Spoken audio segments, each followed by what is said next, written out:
Right now, your face is burning. Every eye in the room is a needle, and they're all stitching you into a corner while that snake laughs at your expense. You're smiling, a weak, pathetic mask, because you don't know how to fight back. You feel trapped, my friend. But you're just being played. I used to be exactly where you are, paralyzed, hoping the floor would swallow me whole while some clown used my dignity as a footstool. I am here to wake you up. If your situation is uniquely complicated, or if you're dealing with a predator I haven't covered, drop your story in the comments. I read them, and I will break it down for you personally. No сегодня, we are going to dissect the public joker using the most brutal form of psychological Aikido. You think you need a complex comeback or a witty insult to win? You're wrong. That's exactly what the predator wants. He wants a fight. He wants a reaction so he can call you sensitive or dramatic. But this psychological Aikido requires you to be incredibly lazy. Strategically, it's a magic pill that turns his own venom into a social suicide note. They use this trick of public humiliation because it has always worked on you, until today. Their game ends here. And at the very end of this training, I will give you the one exact master key phrase that shatters their control permanently and leaves them stuttering in silence while the room turns against them. If you skip a single second, you'll miss the psychological trigger that makes this work. Watch closely. Here is how they were taught to break you. I call this toxic tactic the status parasite. These predators don't have their own light, so they must steal yours by making you look small in front of a crowd. They feed on your negative resistance. The more you defend yourself, the more they grow. You think you're fighting for your honor, but you're just providing them with a 5-course meal. But soon, I will show you how to starve them to death using a technique that feels like surrendering, but acts like a landmine. Before we get to the nuclear surrender, you must understand the machinery of the insult itself. This is the social guillotine. When someone insults you in public, they aren't just talking to you. They are performing for the audience. Their goal is to create a gap between you and the group. If you get angry, you prove their point. If you stay silent and turn red, you lose your status. It's a trap designed to make you fail no matter what you do. But what if there was a third option? A magic pill that makes their insult bounce off you and hit them like a freight train. I'm about to reveal the exact psychological mechanism that makes them lose their footing the moment you stop pushing back. Here is the fatal paradox. In any public conflict, the person who cares less wins. By trying to win the argument, you've already lost because you've shown the room that this person's opinion matters to you. Empathy here is a weakness. Logic is a secondary concern. You need to stop caring about being right and start caring about being dangerous. I'm going to give you a real-life example of a man who was publicly called a failure and used 3 simple words to destroy the aggressor's reputation in seconds. But first, let's look at the battlefield where this usually happens. Picture the scene. You're at a dinner or a meeting. The clown of the group looks at you and says, "Hey, I heard your last project was a total disaster. Maybe you should leave the real work to us, right?" The table goes silent. They're waiting for you to defend yourself. They're waiting for you to say, "It wasn't that bad," or "You don't know the facts." Don't do it. That's the old you. The new you is about to use the enthusiastic admission, a phrase so shocking, it will make the aggressor's brain short-circuit. I'll give you that exact phrase in just a moment. The aggressor has just dropped the hammer. He's leaning back, smug, enjoying the silence. He thinks he's won. This is the first strike. In the predator's mind, you are currently calculating your defense. But instead of defending, we are going to use the nuclear surrender. This is the core of our psychological Aikido. It's where you take all his momentum and pull it toward you so hard that he falls on his face. Are you ready for the first phrase? It's only 3 words, but it will change the temperature of the room instantly. Instead of fighting, you look him dead in the eye, and and with a bored, almost tired voice, you say, "Agreed. I am a total failure." This is the mirror of failure. By agreeing, you've just taken his most powerful weapon and broken it over your knee. You haven't denied it. You've embraced it. Now he has nowhere to go. He expected a shield, but he found a vacuum. But we aren't done.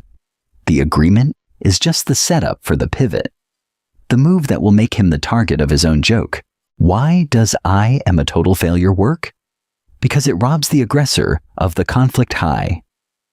You've just said the worst possible thing about yourself, so he can't say anything worse. You've stolen his punchline.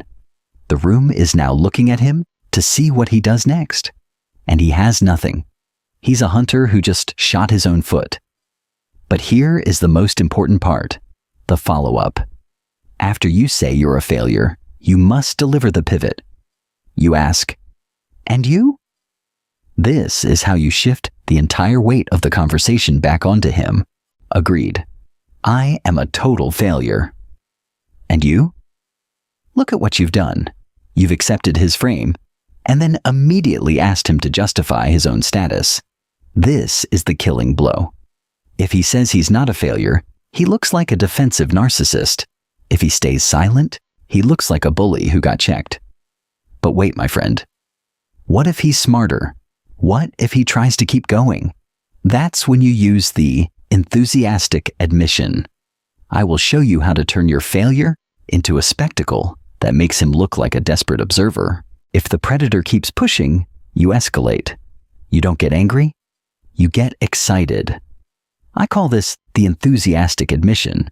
You look at him with a wide, almost manic smile and say, "You're absolutely right. And honestly, everything is even worse than you described." By magnifying the insult, you make his attack look like an understatement. You've just turned his brutal truth into a joke that you are both in on, except you're the one holding the punchline. Now you lean in and deliver the hook that will keep him awake at night. You look him in the eye and ask, "Should I tell them the rest, or do you want to?" This is the secret keeper move. You're implying there is something far worse, something scandalous, that only you two know. You are bluffing, my friend, but he doesn't know that. He's now terrified that his next word might trigger a revelation he isn't prepared for. Watch his face. This is the predator's panic. His brain is screaming for a way out because the social script has been shredded.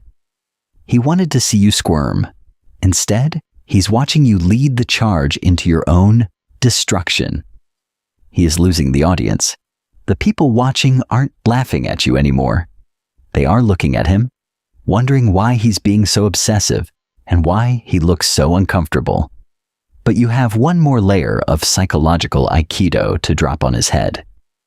When he tries to stutter out a response or move on, you hit him with the void. You look him in the eye, strip all emotion from your face and say, "Exactly. I am nothing. And what now?" This is the ultimate dead end. You have accepted the lowest possible status. You are nothing. You have no ego left for him to bruise. By asking, "And what now?" you are forcing him to take the next step in a game that he has already lost. Silence is your greatest weapon here. After you ask, "And what now?" you must wait. This is the psychological vacuum.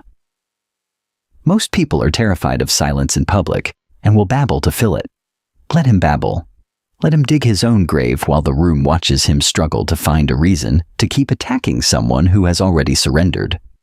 He will look like he is kicking a dead horse, and the audience will find it repulsive. The audience shift is now complete. In their eyes, you aren't the victim. You are the stoic. You are the one with the magic pill who is too powerful to be bothered by a petty status parasite. The aggressor is now the one who looks small. He looks like he's trying too hard. He looks desperate. You have won without throwing a single punch or a single insult. But there is one strict rule you must follow, or this entire technique will blow up in your face. The rule is zero emotion. If you say, "I am a failure" with a shaky voice or tears in your eyes, you lose. If you say it with a smirk, you look arrogant. You must say it with the same tone you would use to tell someone the time. You are stating a boring, irrelevant fact. Your face must be a mask of pure indifference. This is what makes the Aikido brutal. It shows the predator that his best shot didn't even register as a tickle. The predator will now try to backpedal. He'll say, "Whoa, I was just joking. Don't take it so seriously." This is the predator's retreat. He is trying to reclaim the high ground by making you look sensitive. But you've already agreed you're a failure and nothing. So the sensitive label won't stick. You simply nod once and stay silent. You've already won the room. Now it's time for the final blow that ensures he never targets you again. And now, for those of you who stayed until the end, here is the master key. When the aggressor is finished backpedaling and the room is quiet, you look him in the eyes one last time and whisper, "I hope that gave you the attention you were looking for." This phrase reframes his entire existence as a desperate plea for help. It doesn't insult his character. It insults his significance. It turns him from a predator into a pathetic child. He is finished. You are dangerous. Class dismissed.